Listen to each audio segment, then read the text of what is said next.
बिस्मिल्लाहिर्रहमानिर्रहीम। अस्सलाम वालेकुम व्यूअर्स, मैं हूँ मुबशरा एजाज और आप देख रहे हैं लाइफ विद रूबी। तो जनाब आज आपके लिए लेके आई हूँ बड़ी ही मज़े की रेसिपी, यानी कि मटर कीमा की रेसिपी। तो ये हरे हरे मटर हैं और जनाब मुझे क्या क्या चाहिए इसके लिए इंग्रेडिएंट्स मैं आपको वो सारी चीज़ें बता देती हूँ। सबसे पहले एज़ यूजुअल मुझे तो जनाब चाहिए मटर। एज़ यूजुअल ये हाफ़ केजी मटर थे जो मैंने निकाल लिए और उसके दाने निकाल लिए। इसके अलावा मुझे 1 पाव चाहिए बीफ का कीमा।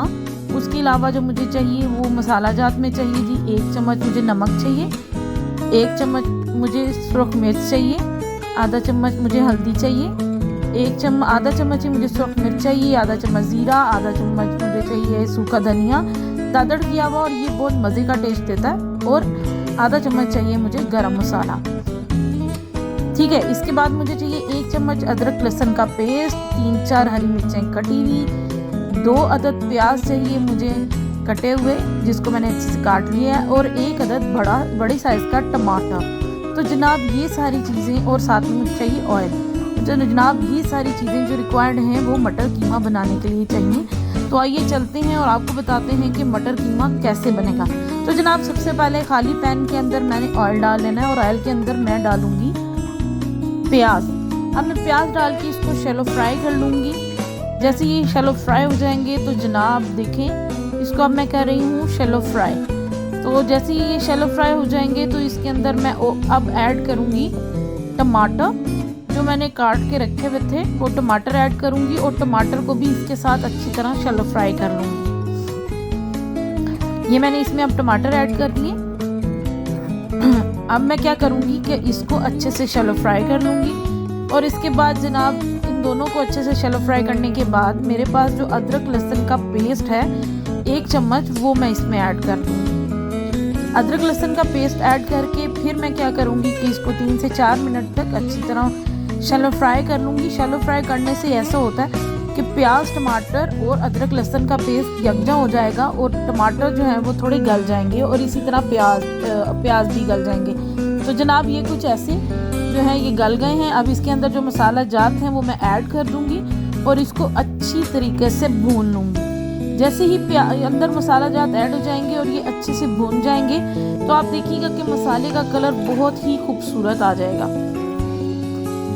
तो जनाब देखिए मसाला बहुत मज़े का भून गया है और घी भी छोड़ना यानी ऑयल छोड़ना शुरू कर दिया। तो इसमें मैं क्या करूँगी कीमा ऐड कर दूँगी। कीमा ऐड करके अब मैं इसको थोड़ी देर के लिए इसको भून लूँगी अच्छे तरीके से। कीमे को मैं क्योंकि कीमा मेरे पास फ्रोज़न था और ये जो है वो खुला हुआ नहीं था, तो अब मैं क्या करूँगी कि इसको अच्छे तरीके से भून के इसमें थोड़ा सा पानी ऐड कर दूँगी। पानी ऐड करने का मकसद ये है कि कीमा जो अगर फ्रोज़न है तो वो खुल जाएगा, और पानी ऐड करने के बाद इसको मैं 5 से 10 मिनट तक के लिए स्टीम पे दे दूँगी। स्टीम देने के बाद देखिए जैसे ही मैं प्रेशर कुकर खोलूँगी तो कीमा जो है वो अपनी अलग अलग हो जाएगा, यानी जो फ्रोज़न था वो अलग अलग हो जाएगा। तो जनाब अब इसके अंदर मैं ऐड करूँगी 2 से 3 हरी मिर्चें और इसको अच्छे तरीके से मैं भून लूँगी।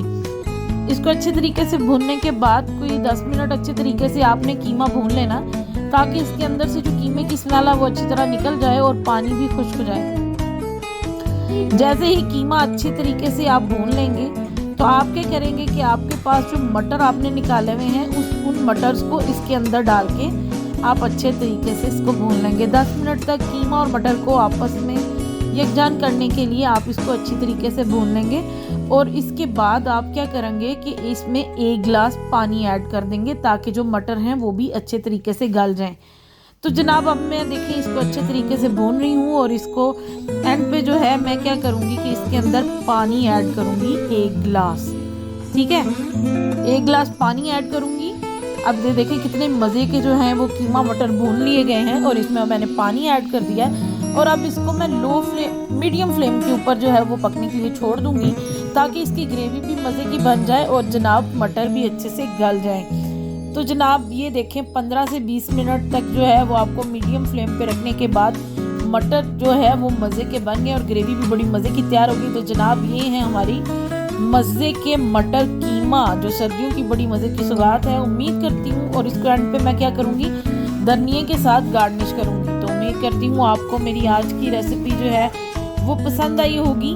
अगर मेरी रेसिपी पसंद आई है तो इसको लाइक करें, शेयर करें और मेरा चैनल ज़रूर सब्सक्राइब करें और बेल आइकन को ज़रूर प्रेस करें ताकि हर आने वाली वीडियो आपको टाइमली मिल सके और आप इसको टाइमली देख सकें। मुझे दुआओं में याद रखिएगा, अपना बहुत ख्याल रखिएगा। फ़ी अमानुल्लाह।